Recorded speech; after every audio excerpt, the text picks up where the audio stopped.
the public. Not to the public. It would be tasty, though, if you guys knew how much Bull made. Almost as tasty as the Built Bar I had this morning. There we go. I'm not ready to leave this conversation. I'm telling you, I had the chocolate peanut butter one today. I switched it up from the cookie dough chunk puffs.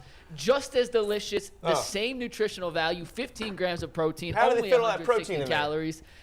And if you want 15% They cram it in with a off, protein injector. Locked On 15's your 50% off promo code at built.com. What brand? What flavor? I did the chocolate peanut butter, not the cookie dough chunk. You stay on the puffs. I switched it chocolate. up this That's morning. interesting. It was delicious. And next thing that's delicious we're talking about is the fantasy tips that Dave Richard is going to give to us. Yeah. So before you guys ask a question, I have a question for Dave. Okay. Dave, I started Cam Akers last night. What the hell? Whoa. Travion Henderson. Fair question. What's Henderson? The first Darrell Henderson. first mistake you made was not listening to me and drafting Cam Akers in the first place. Unless you got him in like round 6 or round 7. Did you get him in round 6? I got him late, very late, yeah.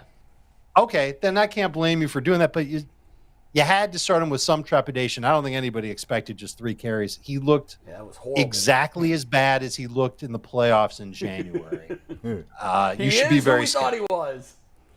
Yes. Dave, I know we don't ask you about IDPs very often, and I don't know how much IDP analyzing you do. For those who don't know what that means, Very it's little. individual defensive player. How many sacks you got from Myles Garrett on Baker Mayfield this weekend, Dave? How many sacks? If you say 5, you're gotta off the give show him- forever. No, it's going to be like 2. 2 sacks? I think he'll get to him twice. Thank you, Dave. I'll take the over on that. All right. I took the over. Now, Dave, there's a question about certain receivers. You know, I see guys like Chase Claypool, Deontay Johnson. Deontay Johnson has the shoulder.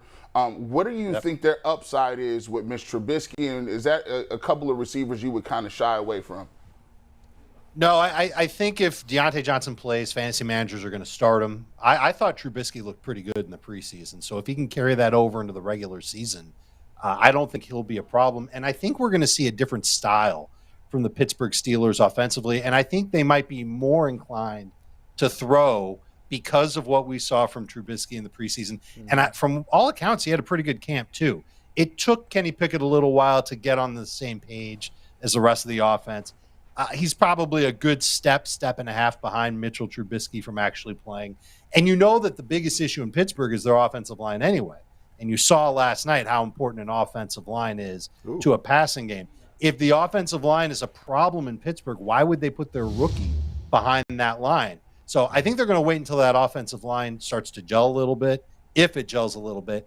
And when that happens, if Trubisky is uneven, that's when you'll see Kenny Pickett play. But until then, you're going to see Trubisky. I think you start Deontay Johnson as a number 2 receiver if he goes.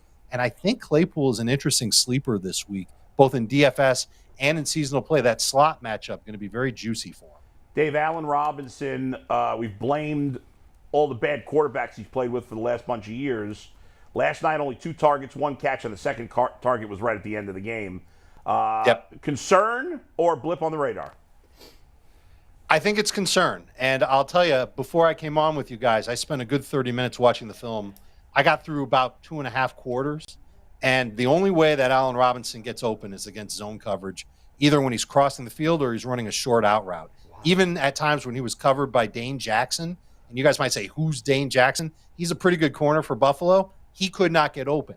The other problem is that a lot of the routes that he ran, Bull, were downfield. They were like 15-yard routes, and it felt like it took a week and a half for him to finally finish the route and get open. And by the time he did it, Stafford was on to somebody else in his reads. Stafford also was under siege. That was a problem.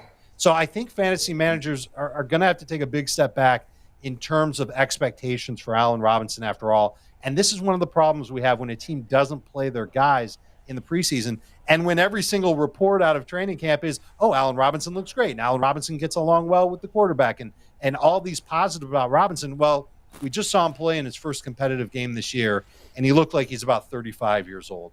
It's frustrating. I don't think you're going to get anything for trade, so you might as well just hold on to him and hope that he has a better game and maybe a couple more end zone targets against the Falcons next week. Dave, due to an unfortunate scheduling conflict, I had to auto-draft one of my in one of my leagues, and Yahoo chose Trey Lance for me in the 5th round. I'm thinking about suing the company. Anyways, can you make me feel better about? Don't even think about where I drafted him. Can you make me feel better about him as a quarterback statistically this year, or can I just write that league off? Don't write the league off, because I think Trey Lance is going to show you who he is right now in the first 2 games. These are favorable matchups for him against Chicago and Seattle. And I would say that he's got the potential to get you like 23 fantasy points in a 6-point per passing touchdown league. I think Bull would tell you that that's solid.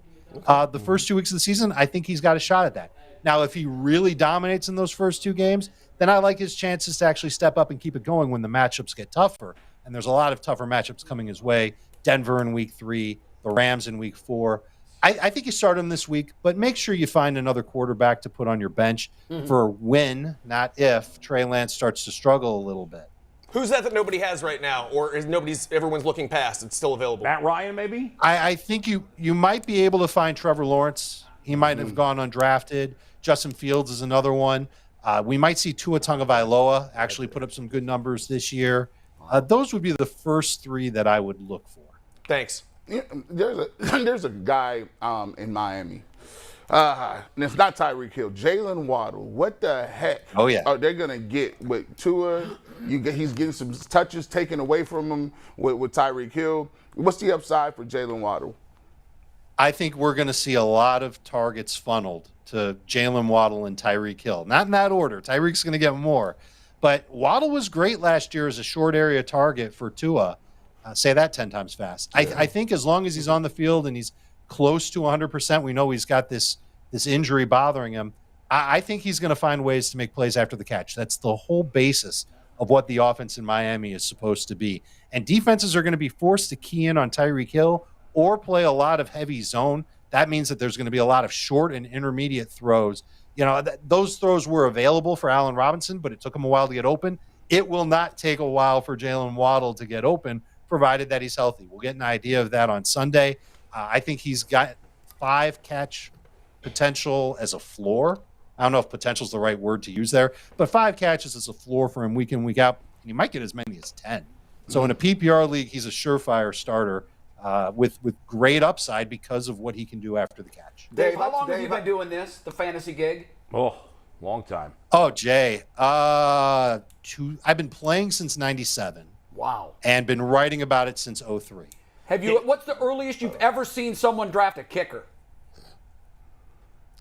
I've seen somebody take a kicker in round 2. Wait, hold on. Someone take a kicker in round 2? I'm gonna knock you out. I am protecting the name of the person who did it. It is a former NFL player. Wow. Who took his teammate in round 2. Might have been his We golfing just got to look for the lowest Wonderlic score. So Dave, I took Justin Fields as my quarterback, maybe 5th round. Tell me what. I think you took a kicker in the 5th round. I can't. First of all, stay on my locker, right? Stay in your locker over here, right? Do that, right? Follow your own rules here. It's about to turn into a Myles Garrett Baker situation. Dave, why you don't like my boy Justin Fields?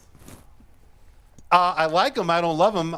The reason why I don't love him is because his receiving core leaves a lot to be desired. I think Darnell Mooney's going to get a lot of targets. He's an explosive receiver.